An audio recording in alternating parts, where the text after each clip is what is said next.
Good morning. ప్రభువైన యేసుక్రీస్తు వారి పరిశుద్ధ నామములో అందరికీ శుభాలు.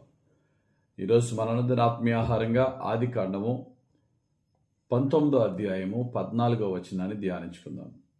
లోతు బయటికి వెళ్ళి తన కుమార్తెలను పెండ్లాడనయ్యున్న తన అల్లులతో మాట్లాడి, లెండి, ఈ చోటు విడిచిపెట్టి రండి, యెహోవా ఈ పట్టణమును నాశనము చేయబోచున్నాడని చెప్పాను. అయితే అతడు తన అల్లుల దృష్టికి ఎగతాళి చేయువాని వలె ఉండాను. లోతు కుటుంబము సొదొమ గొమొర్రాలో ఉంది. సొదొమ గొమొర్రాలో ఉన్న ప్రజలు దేవునికి బహు విరోధంగా జీవించినందువల్ల ఆకాశము నుండి అగ్ని గంధకాలు పంపించి దేవుడు మొత్తం ఆ పట్టణస్థులందరినీ చంపేశాడు. చంపే ముందు లోతు కుటుంబాన్ని మాత్రమే, యథార్థంగా ఉన్న లోతు కుటుంబాన్ని రక్షించాడు.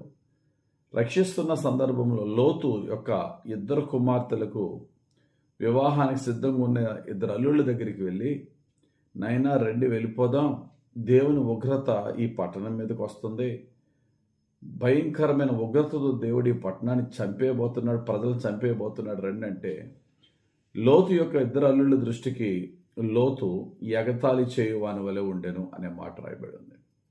చాలా ఎటకారంగా తీసుకున్నారు లోతు యొక్క గద్దింపుని. ఎందుకంటే ఆ పట్టణంలో డబ్బు, సుఖం, సౌఖ్యం చాలా బాగుంది. మనల్ని ఎవడేం చేయగలడు అనే అంత సుఖాన్ని, కంఫర్ట్ని, అట్ ద సేమ్ టైం శరీరపరమైనటువంటి బలాలు కలిగి ఉండొచ్చు వాళ్ళు. మనం చాలా స్ట్రాంగ్ కదా, మనల్ని ఎవడేం చేస్తాడని. కానీ ఆకాశం నుంచి దేవుడు అగ్ని కురిపించి వారిని చంపుతాడని వారు కూడా ఊహించలేదు. లోతు మాటలను వారు ఏమాత్రం లెక్క చేయలేదు. కారణం ఏంటంటే ఏదన్నా అవ్వచ్చు, వారి బలము, వారి డబ్బు, వారి సుఖము, వారి ఆరోగ్యం అవ్వచ్చు. దేవుని యొక్క తీర్పు దేవునికి విరోధంగా జీవించే వారి మీదకి ఎప్పుడొస్తుందో తెలియదు. ఆ వచ్చే ఆ క్షణం వరకు వాళ్ళు ఎలా ఉంటారంటే, సామెతల గ్రంథం 1వ అధ్యాయము 32వ వచనంలో రాయబడి ఉంది, జ్ఞానము లేని వారు దేవుని విసర్జించి నాశనమగుదురు, బుద్ధిహీనులు క్షేమము కలిగినదని మైమరిచి నిర్మూలమగుదురు. బుద్ధిహీనులట చాలా క్షేమంగా ఉన్నామని మైమరిచి నిర్మూలమగుదురు. వాస్తవానికి వారు క్షేమంగా లేరు. వారి యొక్క ఆ భ్రమలో బ్రతుకుతారు, మేము స్ట్రాంగ్, మేము వెరీ సేఫ్ అని. కానీ ఆపద వచ్చినంత వరకు కూడా వారికి ఆ యొక్క మైకంలోంచి బయటికి రారు. క్షేమంలో మైమరిచిపోవట్లో ఎంత ప్రమాదమో ఇక్కడ మనం చూడాలి. ఈరోజు దేవుడు మనకి మంచి ఉద్యోగం అవ్వచ్చు, క్షేమకరమైన స్థితి అవ్వచ్చు.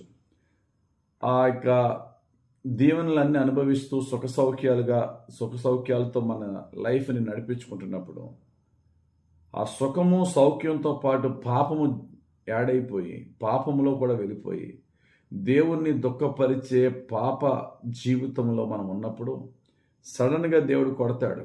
ఆయన చిగురించిన చెట్టుని ఎలా ఎండగొట్టాలో ఆయనకు తెలుసు. ఈ లోపల దేవుడు గద్దింపు పంపుతాడు. ఈ లోతు అల్లుళ్ళకి లోతు వెళ్ళి గద్దిస్తే వాళ్ళు లెక్క చేయలేదు. భక్తుడైనటువంటి నోవా దేవుని జలప్రళయం వస్తుందని చెప్పి నీతిని ప్రకటించిన నోవా ఓడను కడతంటే అందరి దృష్టికి నోవా చాలా ఎటకారంగా కనిపించాడు.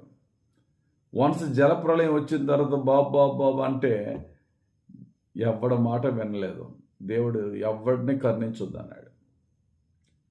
మొట్టమొదటిసారిగా మోషే ఫరో దగ్గరికి వెళ్ళినప్పుడు, నా ప్రజలను విడిచిపెట్టయ్యా, యెహోవా దేవుడు పంపాడు అని చాలా చక్కగా చెప్తే, నేను యెహోవా మాట వినటానికి అతడవడు అంటాడు. నిర్గమాకాండం 5వ అధ్యాయం 2వ వచనం. ఫరో, నేను అతని మాట విని ఇశ్రాయేలును పంపించుటకు యెహోవా ఎవడు? 10 రకాల తెగుళ్ళు వచ్చిన తర్వాత యెహోవా ఎవడో తెలిసింది. దేవుడు మనల్ని కొట్టి భయంకరమైనటువంటి శిక్షకు గురి చేయకముందే దేవుని మాటకి, దేవుని గద్దింపుకి, ఆయన సేవకుల యొక్క మేలుకొలుపుకి మనం మేలుకొని మన ప్రవర్తన మార్చుకున్నామా?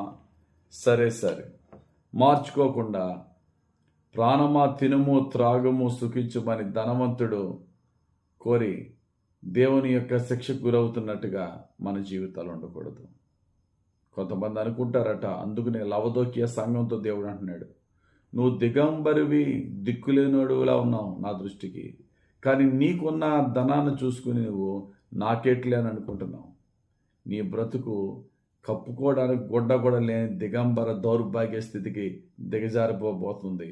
మేల్కొన్నావా సరే, లేదంటే ఘోరమైన స్థితి నువ్వు ఎదుర్కొంటావు అని దేవుడు గద్దిస్తున్నాడు. ఈరోజు మనల్ని ఒకసారి చెక్ చేసుకుందాం. నాకేంట్లే డబ్బు ఉంది, నాకేంట్లే పదవి ఉంది, పలుకుబడి ఉందని అనుకుంటున్నామేమో.